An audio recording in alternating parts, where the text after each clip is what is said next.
We kick things off tonight with major breaking news. Another apparent assassination attempt against former President Donald Trump. While we're still learning new information tonight, we know that the former president is safe and unharmed. Thanks for streaming with us right here on WUSA9 Plus. I'm Larry Miller. The FBI says that Secret Service opened fire on a gunman pointing an AK-47 style rifle. The shocking moment comes just 2 months after another assassination attempt in Pennsylvania, where Trump's ear was nicked by a bullet. Christian Benavides begins our coverage in West Palm Beach, Florida, with the latest information. Former President Donald Trump's campaign says he is safe and unharmed, and the FBI is leading the investigation after an apparent assassination attempt at his West Palm Beach golf club on Sunday. 1:30 this afternoon, call came out, shots fired. That was called in by the Secret Service. Former President Donald Trump is safe and unharmed following a protective incident shortly before 2 p.m. on Sunday at Trump International Golf Club at West Palm Beach. The U.S. Secret Service personnel opened fire on a gunman located near the property line, and this matter is under investigation. Authorities brought a man in custody who they say is a possible suspect in the incident. The FBI released a statement saying it has responded to West Palm Beach, Florida, and is investigating what appears to be an attempted assassination of former President Trump. Trump was playing a round of golf at the time of the incident, which comes about 2 months after a gunman attempted to assassinate the former president during a rally in Pennsylvania. He posted a message on social media assuring that he is safe and well and saying nothing will slow him down. He wrote, "I will always love you for supporting me." Two people familiar with the matter told CBS News that a male was seen with a high-powered rifle near Trump International Golf Club. The man was pointing the rifle at the golf course where former President Trump was apparently located at the time. U.S. Secret Service agents engaged the suspect, firing multiple shots. The suspect attempted to flee by foot. Now, in the bushes where this guy was is a AK-47 style rifle with a scope, 2 backpacks which were hung on the fence that had ceramic tile in them, and a GoPro. A Justice Department spokeswoman says Attorney General Merrick Garland has been briefed on the situation. Christian Benavides, CBS News, West Palm Beach, Florida. This now second attempted assassination of former President Donald Trump, raising questions about the former president's overall safety and the safety of other high-profile candidates and government officials. Former Secret Service agent and founder and president of Secure Environment Consultants, Jason Russell, will join us live at 6:45 to talk about the implications of this incident and what it will mean for now both candidates vying for the White House. In the meantime, we know that many of you likely have questions at home as well. On our WUSA9 Facebook page, we've added a post where you can share your questions with us. You can write them on our Facebook page, and when we talk with Mr. Russell, we will try to get some answers to some of your questions as well.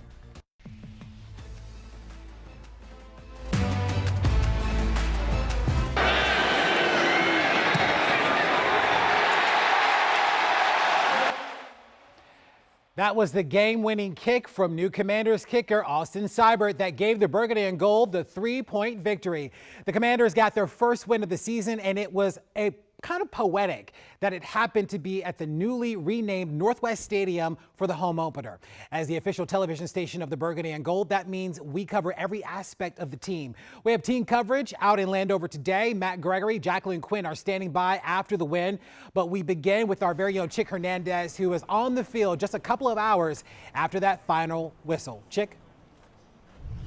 Larry, listen, it's quite the drama and the majesty of this franchise so far. So Austin Seibert, not employed by any NFL team as of 6 days ago.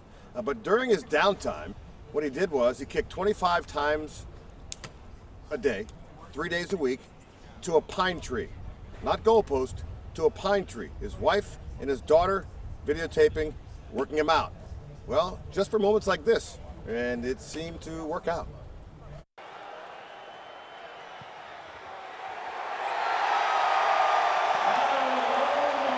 What's your new kicker? Shoot, hey, 100%. That's all I ask. It just speaks on a person's composure, a person staying ready with his numbers called, no matter where you're at, whether you're at home or in the building. So, for him to come in, lock in, and put on a performance like that for a win, that's amazing. It's not easy going into a new locker room without all the time and chemistry with everybody. So I thought for him and Tress and they really did a good job of helping him get there. So I thought that was the story of it, going down, all the way to the end to get ready to go, kick the game winner up. This staff brought me in for a reason, and they believe in me to do that. And you just got to go out and execute it. And like I said, not make it bigger than what it is. Just trust your technique and do it and put others first. So like every time, I say a quick prayer. I put my teammates first, the coaches first, the fans first, and then I just allow my talent to take over. One of the other stars, running back Brian Robinson, who ran for a career-high 133 yards. Oh, it just turned me up, just keep me going. I want more and more and more. What more can I ask for? Just thankful for the opportunities, and I expect to continue to grow off of that. That's what you live for, those moments. That's where names get made in this league, is when it comes down to it. Big plays, 2-minute drives, things like that, they got to have them. As always, the coach had a message for his team before the game. To get a division win, like we talked about, the importance of that and what it means. And I even showed some film of what the old history of this. To know where you want to go, you got to know, what's been here. And so, part of it had, Summerall and Madden talking about a game, and just I wanted them to know we're now part of that, but we also get to write our own story about this division. Yeah, so they are trying to write that story. I can tell you right now, Larry, this was not what they call a pretty win. Double digits in penalties, several times down in the red zone, had false starts, so a lot of things to clean up. The good news is they get an extra day of preparation because they will take on the Cincinnati Bengals at Cincinnati next Monday night. And what you don't want to do on national TV is have a lot of those mistakes. The cool thing is, Larry, Jaden Daniels, 2 games, no interceptions. He's taking care of the football. Back to you. And that's what we want him to do. Getting back to Austin, though, he is certainly an example of if you stay ready, you don't have to get ready. So kudos to him as well as the team. No question. Real quickly, and I'll tell you this, the reason that he's on this squad is because he was with the Jets a few weeks ago. We were up there in New Jersey when they were having their little exhibition and their combine practice with the Jets. They saw him kick in the rain and thought, let's keep him on our radar. Well, he's on their radar right now. Yeah. And you know what? We are thankful that he is now with us. Chick, good to see you. Thank you, sir. Well, no doubt an exciting finish to the first Commanders home game of the year. As the Burgundy and Gold fans probably noticed today, the home stadium has a new name. It's Northwest Stadium. Our Jacqueline Quinn explains why it's more than just a name. For years, the FedEx logo stood on top of this column. It's been taken down now. And now fans, as they're coming in, they're seeing the new signage referencing Northwest Stadium. You're going to see that at the top there, wayfinding signs on those barricades, and no doubt inside the stadium. Touchdown, Washington! And before kickoff today, Josh Harris, the team's managing partner and majority owner, sat down to talk about the new stadium sponsorship. We're hopeful that we get another win today, and we beat the Giants, so it started out winning. That's what fans want to see, a big W. And Credit Union Northwest, based in Virginia, is a big Commanders fan too. It is a not-for-profit, and I learned that is where you are trying to make money, but then put it back into the community. Josh Harris says the sponsorship deal is not just great for the team, it's good for the community. We just relaunched the foundation. You're going to see some fun events. And I'd say there are, kind of 3 different pillars. Obviously, using sports, flag football to lift kids and communities.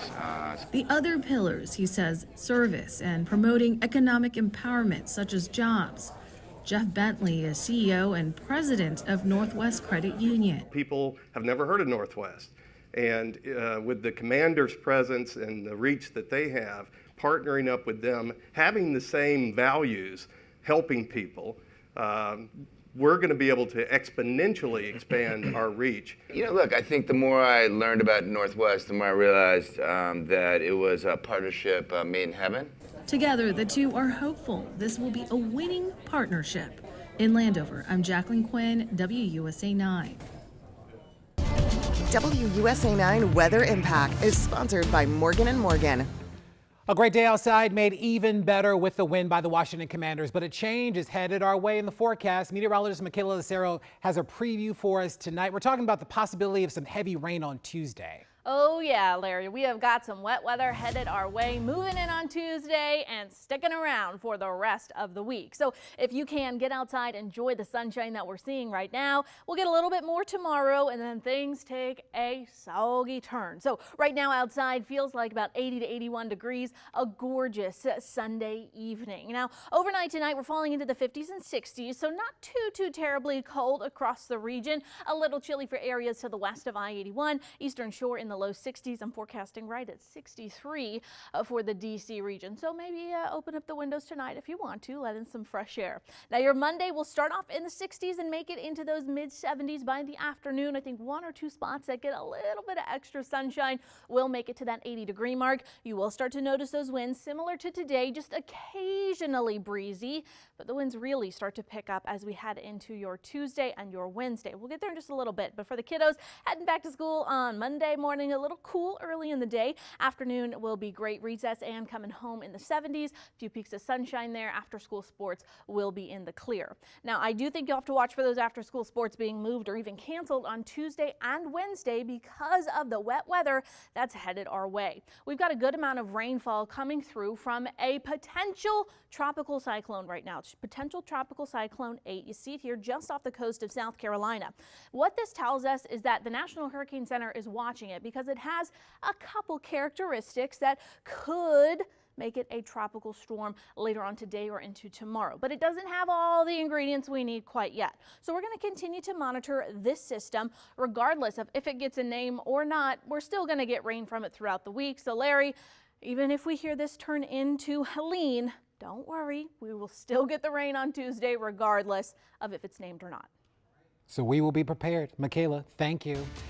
All new at 6, in less than 24 hours, D.C. Council is scheduled to return from recess. On that same day, Chairman Phil Mendelson said that he plans to remove Councilmember Trayon White from his role as the chair of the Committee on Recreation, Libraries, and Youth Affairs.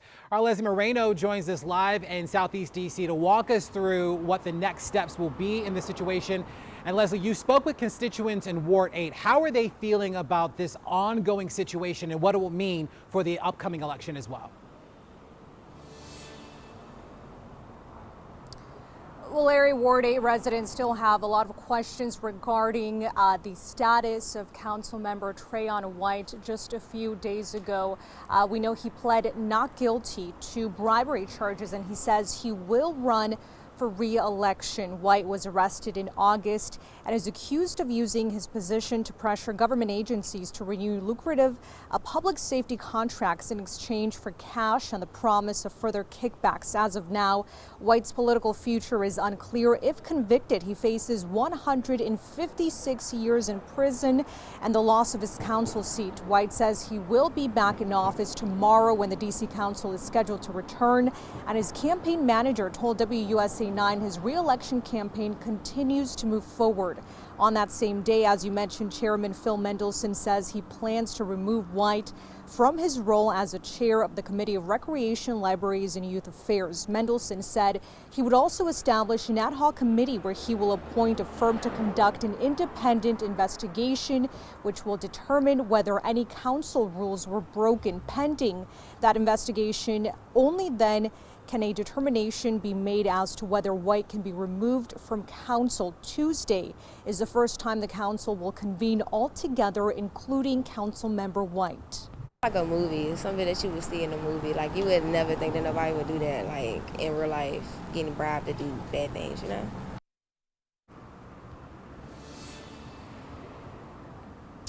And we're also told Chairman Mendelson will have a presser tomorrow morning at around 10:30. This is a chance where he will be able to answer any more questions that people may have. We'll toss it back to you in the studio. Trayon White has pled not guilty, but of course, a lot of people affected by this ongoing investigation. Leslie Moreno, thank you. New season and new hopes for Commanders fans as the home opener gets underway. I'm Matt Gregory. Coming up, I'll take you inside the tailgate so you can see all the Commanders fans' hopes and dreams for the 2024 season. We appreciate you streaming with us on this Sunday night. The news is back live in 1 minute. Don't move.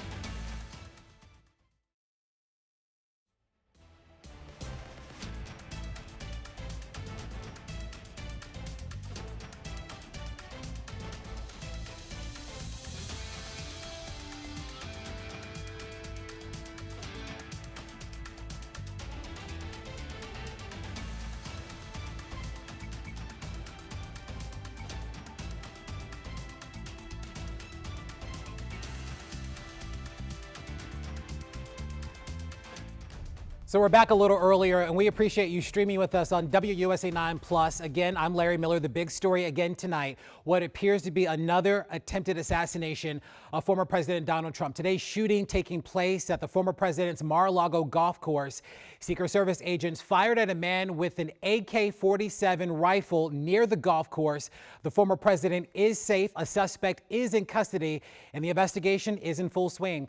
There are a lot of questions, though, surrounding this incident and what it will mean moving forward. Joining us now is former Secret Service agent and CEO and founder of Secure Environment Consultants, Jason Russell. Mr. Russell, good evening to you. Good evening.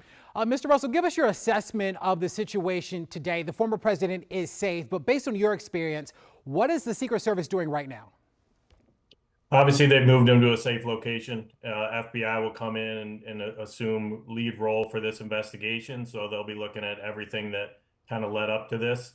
You know, him going golfing is a fairly consistent issue. You know, he's out there a lot on Sundays doing this, so wouldn't be hard for somebody to plan for this type of an event. Luckily, the Secret Service responded pretty quickly. This is now the second incident in recent weeks. Is there any sort of reassessment of the security regarding the former president and even other officials, given what we've seen take place today? You know, I think that happened obviously after July. I think you've seen the Secret Service, you know, really up their game in terms of the amount of resources that they've been able to provide for protection. You know, these situations, unfortunately, outdoor areas like this on a golf course and an off-the-record type movement, you know, it's tough to secure an entire golf course. So I think they did the best they could given the amount of resources that they had. The department has certainly been under scrutiny even after the last assassination attempt. From an agency perspective, does the Secret Service have the resources that it needs to do the job that it needs of securing those that are under its protection? I think that's kind of an open question, right? I think what we're seeing right now is an examination of those resources. Do they have enough people? Do they have enough, you know, funding to be able to leverage technology in a way that they need to provide protection at a high level? I think that's still an unanswered question at this point. Mr. Russell, what advice would you give? I mean, you are now working independently with your own company. I mean, if you were coming in to do a sort of assessment, what would you recommend?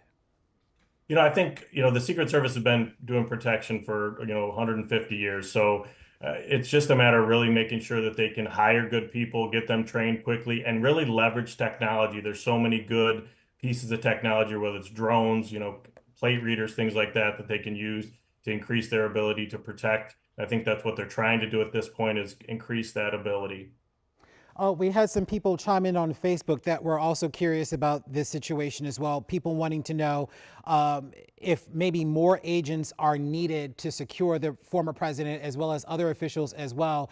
Our understanding is that there is a pretty large cavalry, so to speak, of Secret Service agents that protect the individuals that are under their watch, but are potentially more needed. Yeah, I think that the Secret Service is experiencing the same kind of struggles that a lot of law enforcement agencies are, which is just retaining, recruiting new people. Obviously, the process to become an agent is fairly extensive. So getting people through that process, getting them trained and then capable takes a little bit of time. And I think, unfortunately, they're a little bit behind the 8 ball with that. Former Secret Service agent, CEO and founder of Secure Environment Consultants, Jason Russell. Thank you so much, Mr. Russell, for your time today. We really do appreciate it. Thank you. Hundreds coming out in Prince George's County for Hispanic Heritage Month. A look at some of the food, fun, and music on full display. You're streaming WUSA9 Plus. And we've got some very fall-like temperatures ahead for this week, but it comes at a cost, and that's going to be some showers. Tuesday through the weekend, it's going to be soggy thanks to a tropical system that's headed our way. I'll tell you all the details in a few minutes.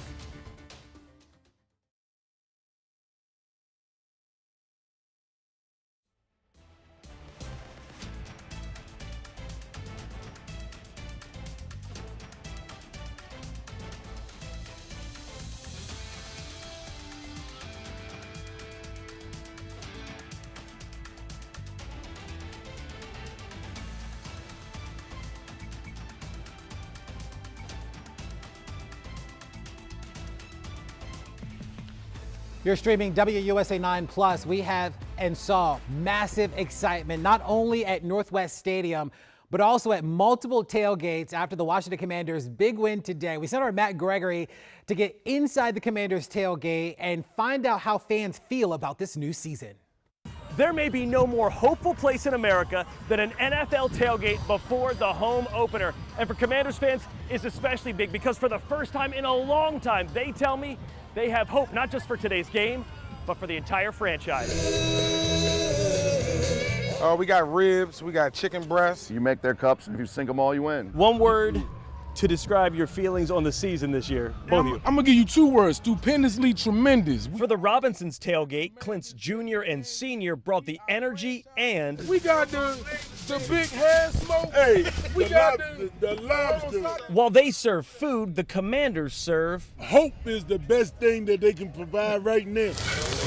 You can't find it on a grill, and it won't fit in a cooler, but everyone seemed to bring it. There's actual hope. New organization, new coach, new leader of the team. Jaden Daniels. Jaden Daniels, he our franchise QB. We got here at 8:50, and we've never had cars lined up before, and today we were back up to Central Avenue. Some wins, man. I'm looking to the wins, change the culture around here. Now, don't confuse their hope. I'm not delusional thinking we're going to fix everything all at once. Commanders fans are, if nothing else, realistic. Once we find the chemistry, once we can find a groove, I think we'll be okay. They win 6-7 games, I'm good. And if little Clint is realistic, his father's the dreamer. Oh, but what really make me happy, a 9-7 season, and a winning season. A new season, a new era, and a new companion at the tailgate, hope. Hell! At Northwest Stadium, Matt Gregory, WUSA9.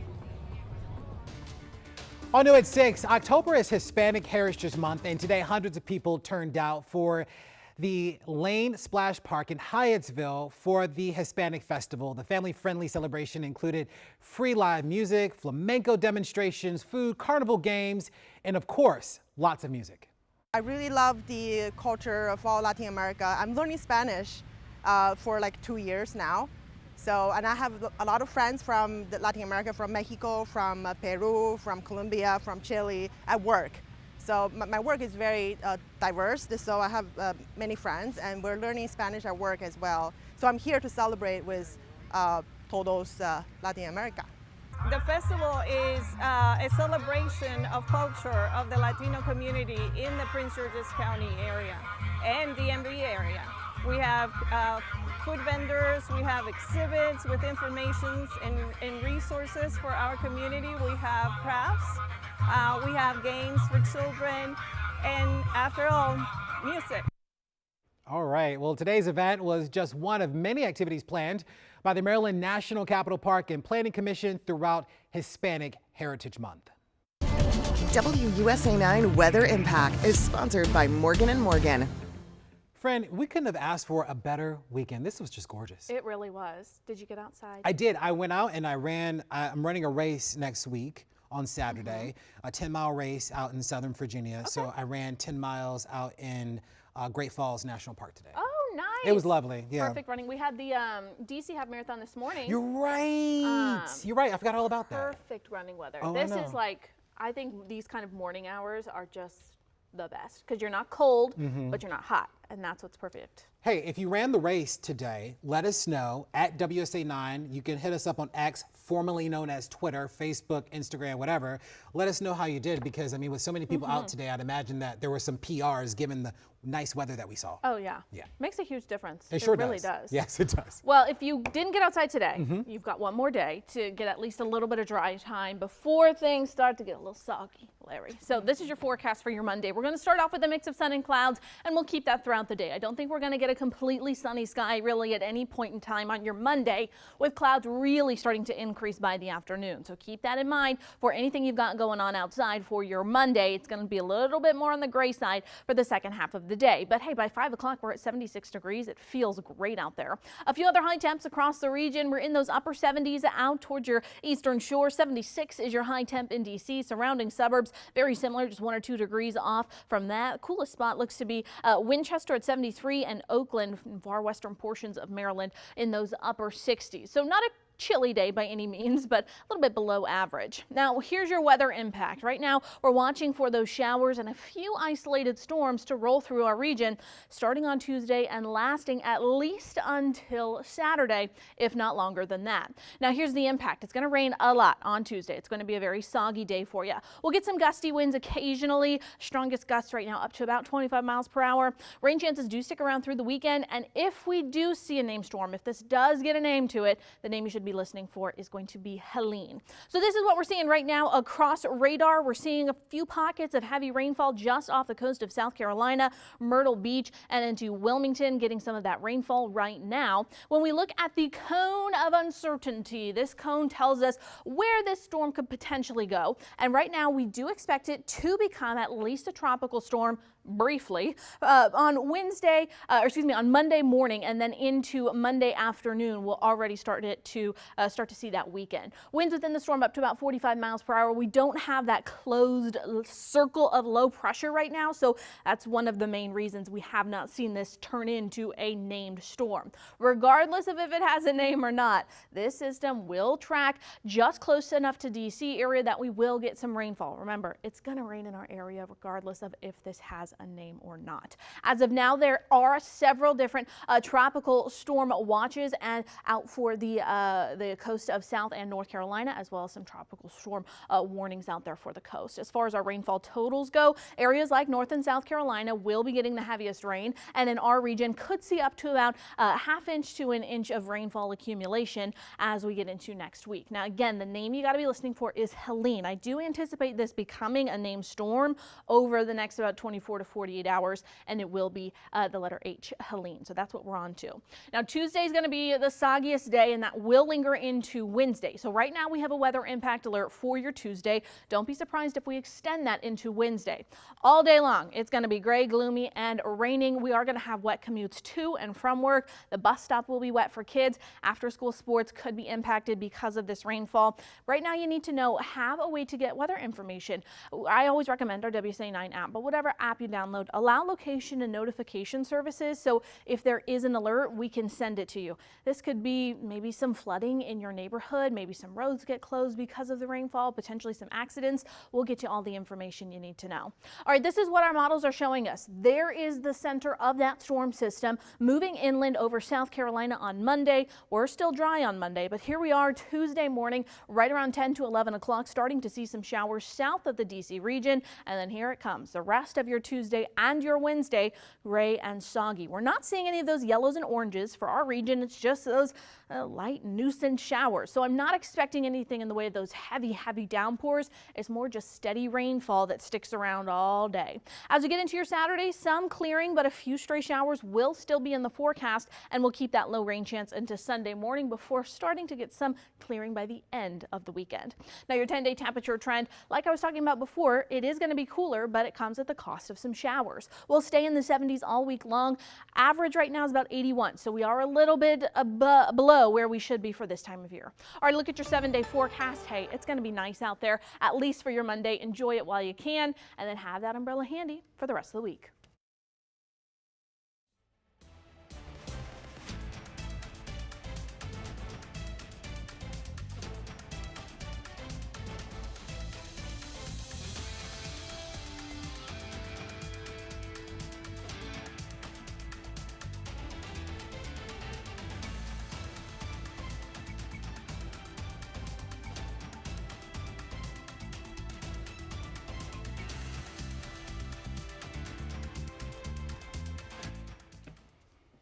Doctor's orders for Monday?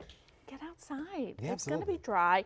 Hey, I do want to mention, if you have any sort of maybe damage to your roof, I would take care of that on Monday. Maybe you have some compromised tree limbs. Yeah. Monday's kind of your day to prepare, because no, we're not going to get this huge super soaking event. However, it will be enough rainfall that if you do have some issues with your roof, put a tarp over it just to be safe. All right. There we got some good advice there. That's going to do it for us on this Sunday night. Thanks so much for joining us. I'm Larry Miller, along with Michaela Lucero. We'll see you back live on WUSA9 on TV at 11. Be good.